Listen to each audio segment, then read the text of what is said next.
என்பதை தெரியாத அளவிற்கு சின்ன பிள்ளை. ரசூலுல்லாஹ் மரணிக்கின்ற போது அவருக்கு வயசு 7. அப்ப இது நடந்தது எத்தனையாம் வருஷம் என்று வரவில்லை.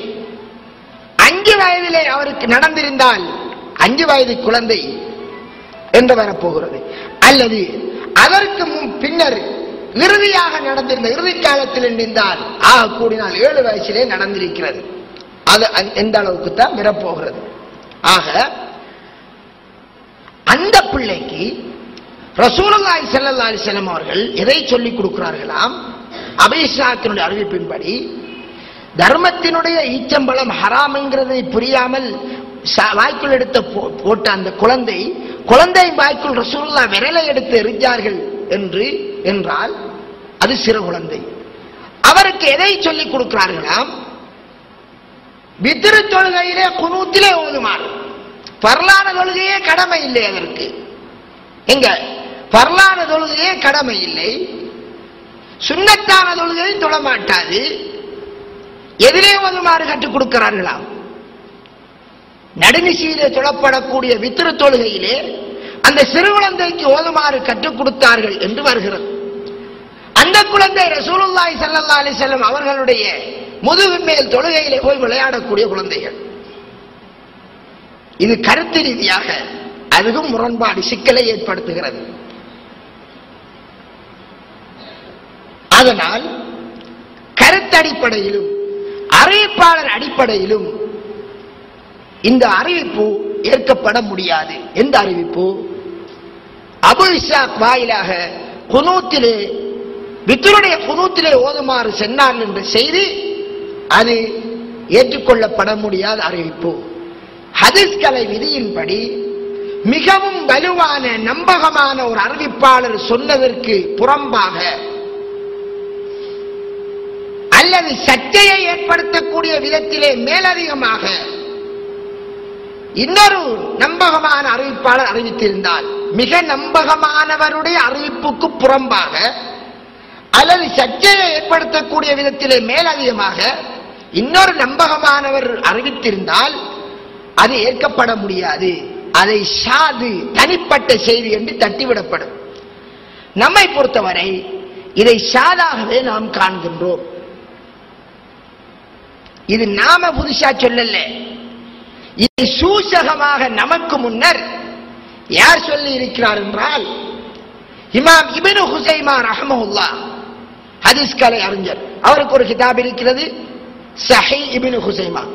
ஸஹீஹுல் புகாரி என்று இமாம் புகாரிக்கு இருப்பதை போன்று, முஸ்லிம் இமாமுக்கு ஸஹீஹ் முஸ்லிம் என்று நாம் இருப்பதை சொல்வதை போன்று இமாம் இப்னு ஹுஸைமாவுக்குரிய கிதாபு ஸஹீஹ் இப்னு ஹுஸைமா. அதே மாதிரி இமாம் இப்னு ஹிப்பான் அவருடைய மாணவன் அவருக்கும் ஒரு கிதாப் இருக்கிறது. 2 பேரும் இந்த கருத்தை சூசகமாக சொல்லி இருக்கிறார்கள். இப்னு ஹுஸைமா ரஹ்மஹுல்லாஹ் தனது கிரந்தத்திலே இந்த ஹதீஸை 2ஐயும் கொண்டு வந்துவிட்டு இவ்வாறு ஒரு செய்தியை சொல்கின்றார்.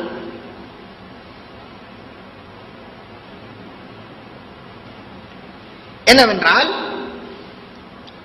எப்படியான வார்த்தையை சொல்கிறான்னு பாருங்கள். ஷுபா என்பவர், அதாவது இந்த வித்ருடைய குனூத் என்ற செய்தியை சொல்லாமல் அறிவித்த அந்த இமாம் ஷுபா என்பவர் யூனுஸ் இப்னு அபீ இஸ்ஹாக் போன்றவர்களை விட, சொல்லி அறிவித்தவர்களை விட பல மடங்குகள் மனன சக்தியால் உச்சமமானவர். எனவே ஒன்று, அபூ இஸ்ஹாக் என்பவர் இந்த செய்தியை அந்த புரைத் என்பவரிடமிருந்து நேரடியாக கேட்டிருக்கலாம், அல்லது ததிலி செஞ்சு பிரிக்கலாம், வேறொருடன் கேட்டுவிட்டு விட்டும் இருக்கலாம் என்று ஒரு விடயத்தை சொல்லிவிட்டு அவர் சொல்லுகிறார், உண்மையிலே இது ரசூலுல்லாஹை தொட்டும் ஆதாரபூர்வமாக வந்ததாக இருக்கும் என்றிருந்தால் ஹதீஸுக்கு மாறு செய்யக்கூடாது என்று சொல்லிவிட்டு கடைசி அவர் என்ன முடிக்கிறார் என்றால், வலஸ்து அலமுஹு சாபித்தன், நான் இதை சஹீஹாக காணவில்லை. யார் சொன்னார்? இமாம் இப்னு ஹுஸைமா சொன்னார். இவ்வாறான சப்ஜெக்டுகள் தேடி போகின்ற போது ஆங்காங்கே காணப்பட்டது. நம்ம மட்டும் இப்னு ஹுஸைமா ரஹ்மத்துல்லாஹி சொன்னதை நாம மட்டும் எடுக்கல, பல அறிஞர்களும் அப்பப்போது சொல்லி இருக்கிறார்கள். இமாம் இப்னு ஹஜர் அஸ்கலானி ரஹ்மத்துல்லாஹ், எல்லோராலும் ஏற்றுக்கொள்ளப்பட்ட இப்னு ஹஜர் அஸ்கலானி ரஹ்மத்துல்லாஹ் அவர்கள், அவருக்குரிய ஒரு பெரிய கிதாப் இருக்கிறது. ஒவ்வொரு ஹதீஸ்களையும் பற்றி அவர் டீப்பாக ஆய்வு செய்த ஒரு கிதாப், தல்ஹீசுல் கபீர் ஹபீர். அந்த தல்ஹீசுல் ஹபீரிலே இந்த ஹதீஸை பற்றி பேசுகின்ற போது இப்னு ஹுஸைமா இமாம் இப்னு ஹிப்பானுடைய அந்த கூற்றை சுட்டி காட்டுகிறார்.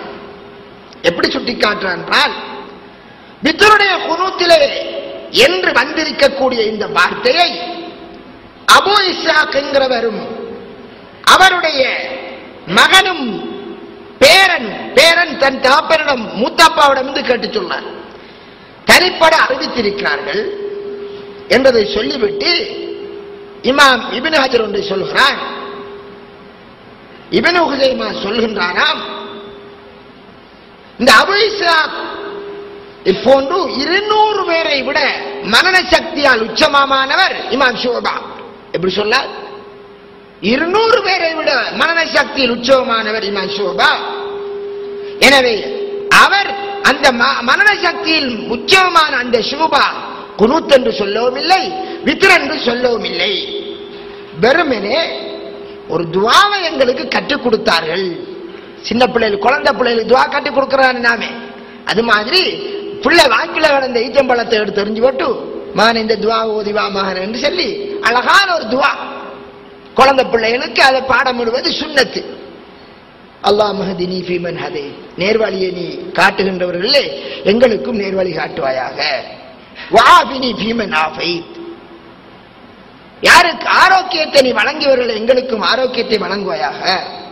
வல்லனி ஃபீமன் தவல்லை, நீ யாருக்கெல்லாம் பொறுப்பு நின்றாய் அவர்களிலே எனக்கும் பொறுப்பேற்பாயாக என்று அழகான கருத்துள்ளது. சின்ன பிள்ளைகளுக்கு பாடமாக்கி விடுவது, அல்லாஹ்விடமே அந்த குழந்தையை சிறு பிராயத்திலே பழக்கப்படுத்துவது, அதற்கான அழகான துவா. எனவே இப்படி கற்றுத்தருவாயிருந்தார் என்று இமாம் இப்னு ஹுஸைமாவுடைய இப்னு ஹிப்பானுடைய கருத்தை இப்னு ஹஜர் ரஹ்மத்துல்லாஹ் சொல்லிவிட்டு தொடர்ந்து சொல்கிறார். அவர் இப்ப நான் கூறுகிறேன். யார் சொல்லார்? இப்னு ஹஜர் அஸ்கலானி சொல்லார், நான் கூறுகிறேன். இப்னு ஹிப்பான் கூறிய அந்த கூற்றை உறுதிப்படுத்துவதற்கு வேறு ரிவாயத்துகளும் இருக்கிறது. இமாம் தோலாபி அவர்கள் அவருடைய துர்ரியத்து தாயிரா என்ற கிதாபிலே இதே மாதிரி ரிவாயத்தை அறிவித்திருக்கிறார்கள். இமாம் தபரானி முஅஜமுல் கபீரிலே அறிவித்திருக்கிறார்கள். அதெல்லாம் இவ்வாறுதான் வந்திருக்கிறது என்று சொல்கிறார்கள். எனவே அன்பிற்குரிய சகோதரர்களே, சுருக்கமாக சொல்வதென்றால், ரசூலுல்லாஹ் அந்த சிறு குழந்தைக்கு ஈச்சம்பழத்தை மெண்ட போது, தர்மத்துடைய ஈச்சம்பழத்தை அதை எடுத்து வெளியிலே அகற்றிவிட்டு, மகனே நாம் இதெல்லாம் சாப்பிடக்கூடாது, நமக்கு இது ஹராம் என்று சொல்லி அந்த குழந்தைக்கு ஒரு துஆவை கற்றுக் கொடுத்தார்கள், நாளாந்த மோதி வருவதற்கு. இதுதான் மிக சஹீஹான அறிவிப்பு. இந்த அறிவிப்பிலோ யாரோ தவறுதலாகவோ அல்லது வேண்டுமென்றோ சில வார்த்தையை நுழைவித்து விட்டார்கள். என்ன? அந்த சிறு குழந்தைக்கு நடுநிசி நேரத்திலே தொழுகையிலே கடமையிலே பருவ தொழுகை, அப்பாறான ஒரு 7 வயசு குழந்தை, ஆக கூடினால் 7 வயசு, அது 5 வயசா இருக்கலாம், 6 வயசா இருக்கலாம், சில வேளை 4 வயசாகவும் இருக்கலாம். அந்த குழந்தைக்கு வித்ரு தொழுகையிலே ஓதுமாறு கற்றுக் கொடுத்தார்கள் என்று சொல்வதென்பது அது ஒரு சிந்தனை ரீதியாக ஒரு பெரிய கேள்விக்குறி. இவ்வாறு ஒரு செய்தியை சேர்த்து விட்டார்கள். இதன் அடிப்படையில் உருவானதுதான் எது? இந்த வித்ரு தொழுகையிலே ஓதுகின்ற குனூத். நாம் அல்பானி இமாம் இதை சஹீஹ் என்று சொல்லி இருந்தார். ஒரு காலத்தில் நான் சொன்னேன், அல்பானி இமாமுடைய ஆய்விலே, ஏனென்றால் சமகாலத்திலே, அவர் அன்னை காலத்தில் தான் அவர் மரணித்து சென்றாலும் ஹதீஸ் துறை ஒன்று உயிர்ப்பிப்பதற்கு அரபு உலகத்திலே காரணமாக இருந்தவர் என்று சொல்லலாம். ஏனென்றால் எல்லோரும் மதுஹபிலேயும் ஜாஹிலியத்திலேயும் மதுஹபினுடைய வெறியிலேயும் அரபு நாடு உட்பட மூளை கிடந்த இந்த 14ஆம் நூற்றாண்டிலே மதுஹப் என்று அடம்பிடிக்காதீர்கள், அல்லாஹ் ரசூலுடைய சுன்னாவின் பக்கம் பாருங்கள் என்று சொல்லி மதுஹபை விட்டு வெளியேறி அவர் சிரியாவை சேர்ந்தவர், ஹதீஸ் துறைக்குள் டீப்பாக சென்றார். அவர்களுடைய ஆய்வின் பின்னணியில் ஆங்காங்கே மூலமுடுக்கள் எல்லாம் ஹதீஸ் துறைக்கான ஆய்வாளர்கள் உருவாகிவிட்டார்கள். அவர்கள் பெரிய அறிஞர் தான் என்றாலும் அவர் சொன்னார் சரியாகத்தான் இருக்கும் என்று பார்த்தோம் ஒரு காலம். பின்னர் அவருடைய ஆய்வு மற்றவருடைய ஆய்வுகளையும் முன்வந்த இமாம்களின் கூற்றுகளையும் எடுத்து வச்சு பார்க்கிற போது ஆங்காங்கே தவறுகளும் அவர்களையும் தவறுகள் வருவதை கண்டபோது தனித்துவமான ஆய்விலே சென்ற போது இது மிக தெளிவான வெட்ட வெளிச்சமான செய்தி. இதுதான் யதார்த்தம். உங்களிலே நீங்கள் 2 பேரை, உங்களிடம் ஒரு செய்தி 2 பேர் வாயிலாக வருகிறது. ஒரு செய்தி, ஏதோ ஒரு செய்தி, பஜாரிலே ஒரு நிகழ்வு நடக்கிறது, ஒரு ஆக்சிடென்ட் நடக்கிறது, அது 2 பேர் வாயிலாக வருகிறது. ஒருவர் உங்களிடம்